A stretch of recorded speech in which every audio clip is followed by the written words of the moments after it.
प्रदेश में आज की स्थिति ये है कि वहां जमीनी हकीकत ये है कि भाजपा के नीचे से जमीन खिसक चुकी है।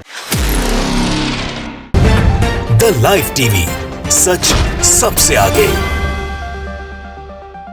नमस्कार, द लाइव टीवी देख रहे हैं आप। आपके साथ मैं हूं आदित्य कुमार। उत्तर प्रदेश में भारतीय जनता पार्टी का बेड़ा गर्क हो चुका है। जगह जगह विरोध हो रहा है, जनता विरोध कर रही है, इनके पार्टी के नेता विरोध कर रहे हैं और संत समाज भी विरोध पर उतर आया है। तगड़ा विद्रोह कर दिया है संत समाज के लोगों ने और जगह जगह की तस्वीरें आप देख ही रहे हैं। एक वीडियो और सामने आया है जिसमें एक संत समाज के शख्स ने सीधे सीधे योगी आदित्यनाथ को आड़े हाथों लिया है और बताया है विकास की परिभाषा, और यह भी बताया है कैसे ये लोग राम के नाम पर वोट मांगने चले आते हैं, विकास को दिखाने का इनके पास कुछ चहू नहीं है। तो सबसे पहले हम आपको वीडियो दिखाएंगे, उसी वीडियो क्लिप बाद में भी दिखाएंगे जिसमें वो बताते हैं कि कैसे लोग राम के नाम पर वोट मांगते हैं और इनका अब सत्यानाश होने वाला है। रुझान सीधे सीधे बता रहे हैं बाबा जी। तो जरा असली वाले संत समाज के लोगों को आप सुनिए, बाबा जी को सुनिएगा, वो सीधे सीधे बता रहे हैं कैसे इस विनाशकारी सरकार ने जनता का विनाश किया है और विकास के नाम पर क्या हास्यास्पद टिप्पणी उन्होंने की है, जानना जरूरी है। जरा आप सुन लीजिए पहले। महाराज जी, उत्तर प्रदेश में जल्द में ही चुनाव होने वाले हैं। उत्तर प्रदेश के चुनाव के विषय में आप क्या कहना चाहते हैं? भारत माता की जय, गौ माता की जय। उत्तर प्रदेश में आज की स्थिति ये है कि वहां जमीनी हकीकत ये है कि भाजपा के नीचे से जमीन खिसक चुकी है और वो खिसकने का कारण है कि ये विकास की बात कर रहे हैं, जनता को विकास के नीति पर धोखा दे रहे हैं। विकास किसका हुआ है मैं बताता हूं। विकास, पेट्रोल महंगा हुआ 1 विकास, डीजल महंगा हुआ 2 विकास, गैस की टंकी महंगी हुई 3 विकास, देश से एयरपोर्ट बिछ गए 4 विकास, ट्रेनें बेच दी 5 विकास, महिलाओं पर अत्याचार बढ़ गया ये विकास। और आपको फिर कहता हूं कि आज की स्थिति में रोजगार इस देश से बिल्कुल खत्म हो गया। ये विकास, ये जो विकास है भाजपा की नीति में ये विकास दिख रहा है।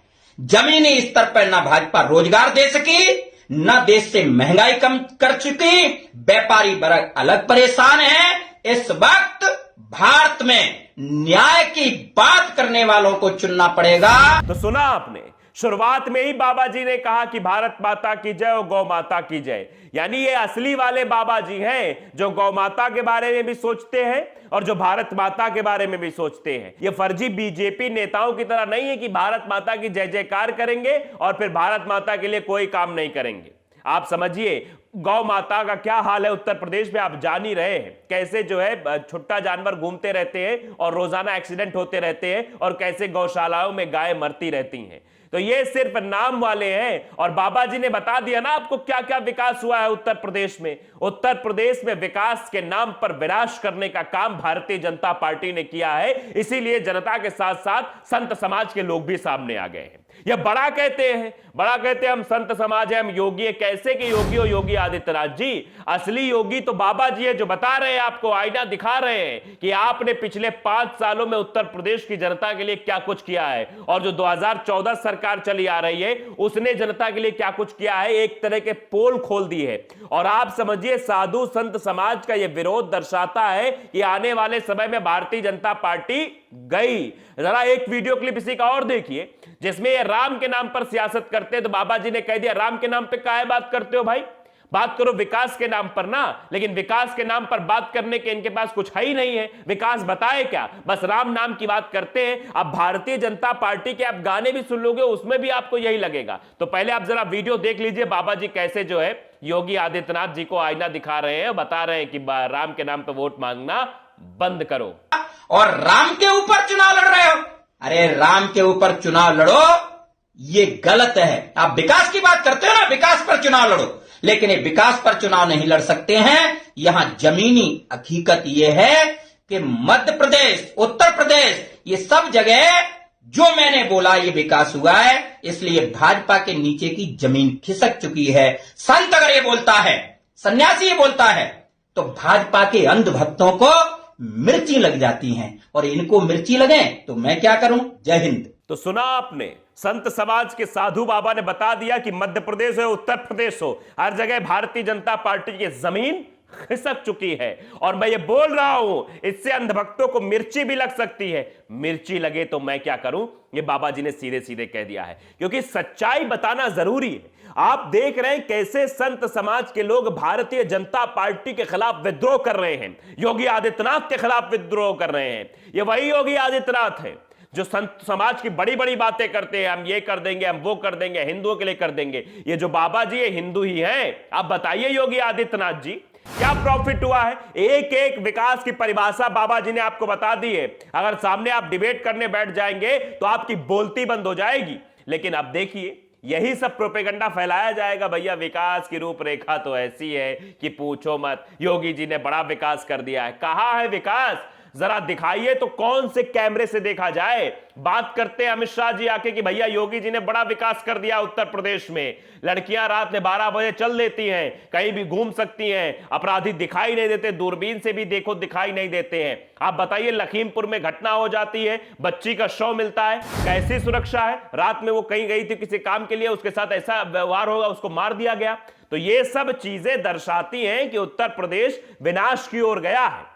एक एक चीजें गिनाई है बाबा ने। आपने देखा पेट्रोल, डीजल, महंगाई, सारी चीजें, बेरोजगारी की बात भी उन्होंने की है। और सरकार का काम धर्म के नाम पर वोट मांगना नहीं होता है। ये नसीहत भी दी है कि राम के नाम पे काहे वोट मांग रहे हो भैया? क्या दिखाने के लिए विकास आपके पास बचा नहीं है? आपको लग रहा है कि आपकी राजनीतिक जमीन खिसक चुकी है? आपके नेता आपका विरोध करके बाहर जा रहे हैं, संत समाज लगातार आपका विरोध कर रहा है। यहां तक कि एक साधु ने कह दिया जय श्री राम का नारा भारतीय जनता पार्टी वाले इस्तेमाल करते, ये राजनीतिक नारा हो गया है, ये हमारा नारा नहीं है, हम कतई इस नारे को नहीं लगाते, ये भारतीय जनता पार्टी वाले नारा लगाते हैं। तो इस तरह की चीजें निकलकर सामने आ रही हैं, जगह जगह इनका विरोध। अब आप विरोध की जरा सुर देखिए, कहां से विरोध नहीं है, एक एक करके आप गिनेंगे तो आप देखिए। युवा इनका विरोध कर रहा है, नेता इनका विरोध कर रहे हैं, इनके पार्टी के ही नेता इनका विरोध कर रहे हैं। दूसरी चीज, जो पार्टी छोड़ के जा रहे हैं आप देख रहे हैं, साधु संत समाज के लोग विरोध कर रहे हैं, किसान विरोध कर रहा है, आम आदमी जो गरीबी और महंगाई से परेशान है वो इनका विरोध कर रहा है। इनका विरोध कौन नहीं कर रहा आप बताइए जरा? हर वर्ग के समुदाय के लोग इनका विरोध कर रहे हैं। अब ये समझ लें कि जो चुनाव होगा 10 फरवरी से वोटिंग शुरू होगी और 10 मार्च को जब नतीजे आएंगे तो वो यही दर्शाएंगे कि भारतीय जनता पार्टी तो भैया गए हो, क्योंकि कुछ काम इन्होंने नहीं किए। अगर कोई काम किए हो तो शायद बाबा जी भी बताते। भाई बाबा जी कहते चलो अच्छा भाई, संत समाज के हमारे डिपार्टमेंट वाले लोग हैं, योगी आदित्यनाथ जी भैया वो भी योगी कहते हैं अपने आप को, और संत समाज की बड़ी बड़ी बातें करते हैं, भगवा कपड़ा वो भी पहनते हैं, भगवा बाबा जी भी पहने हुए हैं। तो लगा भैया डिपार्टमेंटल बात है, बात बन जाएगी, हमारे साथ आ जाएंगे। लेकिन साधु संत समाज के लोगों को यह समझ में आ चुका है कि अगर ये 5 साल और टिक गए तो बर्बाद कर देंगे इस देश को। कुछ काम नहीं किया है, उनको भी इस देश की चिंता है, वो भी सर्वजन हिताय सर्वजन सुखाय के बारे में सोचते हैं। लेकिन ये है बीजेपी के नेता जो अपनी कुर्सी के हित के बारे में सोचते हैं, इसके अलावा इनको कुछ मतलब नहीं है। कोई काम हो ना हो, जनता मरे, जनता त्राहिमाम करे, कोरोना काल में लाशें बहती रहे, इनसे इनको कतई 1% कोई मतलब नहीं है। इनको मतलब है कुर्सी से, इसीलिए कुर्सी पे बैठ जाते हैं तो बड़ी बड़ी बातें करते हैं। हम गाय गौ माता की सेवा कर रहे हैं, हम संत समाज के लिए बहुत व्यवस्थाएं करा रहे हैं, हम ऐसा कर रहे हैं। अगर ऐसा वैसा होता तो संत समाज आपके पीछे खड़ा होता, योगी आदित्यनाथ जी ऐसे विद्रोह ना कर रहा होता। और आप समझिए ये विद्रोह दर्शाता है, और ये उनका कहना है संत समाज के लोगों का कि सरकार में उखाड़ के फेंक देंगे, ऐसी सरकार कतई नहीं चाहिए। पहली बार इतना बड़ा विद्रोह देखने को मिल रहा है जब संत समाज के लोग भारतीय जनता पार्टी की सरकार को हटाने की बात कर रहे हैं, सरकार को उखाड़ फेंकने की बात कर रहे हैं। क्यों कर रहे हैं वो ऐसा? क्योंकि आपने उनके साथ भी तो कुछ नहीं किया। वो भी तो बेचारे खाना खाते हैं, देखते हैं महंगाई कहां चली गई, क्या हो रहा है, क्या इस देश में हो रहा है, चीजें समझ रहे हैं ना। कैसे बेरोजगारों के ऊपर लाठी बरसाई जा रही है, कैसे पेट्रोल डीजल के दामों में आग लगी हुई है, किसान परेशान है। 13 महीने से किसान बैठा हुआ था बॉर्डर पर, यही भारतीय जनता पार्टी की सरकार थी, और किसानों के बारे में भारतीय जनता पार्टी के नेता ही कैसे उल्टी सीधी बातें कर रहे थे। तो यह सब दिखता है। जो असली संत समाज के लोग हैं वो हमेशा जो है जनता के हित की बात करेंगे। अब जो है जो वैसे बिके जो अंधभक्त होते, जैसा कि बाबा जी ने खुद बताया कि अंधभक्तों को तो मिर्ची लग सकती है भैया, कि ऐसा नहीं वैसा हो जाएगा। तो आप समझिए, मिर्ची लगी तो मैं क्या करूं, सीधे सीधे उन्होंने कह दिया मिर्ची लगे तो लगने दो। लेकिन बाबा जी ने जो बात कही है वो बिल्कुल समझने वाली बात है। अब देखिए, विकास बंसल ने ट्वीट किया था, उन्होंने लिखा था गजब, संत जी ने तो जो बोलना था बोल दिया, अंधभक्तों को मिर्ची लगे तो संत जी क्या करें? अंधभक्त संत जी को कुछ बोलेंगे क्या? ये सीधे सीधे बात कही है। और ये एक जगह की तस्वीर नहीं है साहब, ये बनारस में भी आपने देखा संत कैसे विरोध कर रहे हैं, आपको अयोध्या की तस्वीर में हमने दिखाई थी कि संत कैसे विरोध कर रहे हैं। हर जगह संतों का विद्रोह है, और ये संत जब विद्रोह पर उतर आए तो भारतीय जनता पार्टी की सरकार को जगह नहीं मिल रही है। वोट जब पड़ेंगे और जब वोट के नतीजे सामने आएंगे तो ऐसा लगेगा कि भारतीय जनता पार्टी खत्म हो गई है, भारतीय जनता पार्टी को अलविदा हो चुकी है, क्योंकि अब इनकी चाल हर एक वर्ग के लोग समझ गए, संत समाज भी पूरी तरीके से इनकी चाल को समझ गया है। तो द लाइव टीवी को अगर आपने सब्सक्राइब नहीं किया, सब्सक्राइब जरूर करिए, बेल आइकन दबाइए ताकि सच खबर आप तक पहुंचती रहे। नमस्कार। द लाइव टीवी, सच सबसे आगे।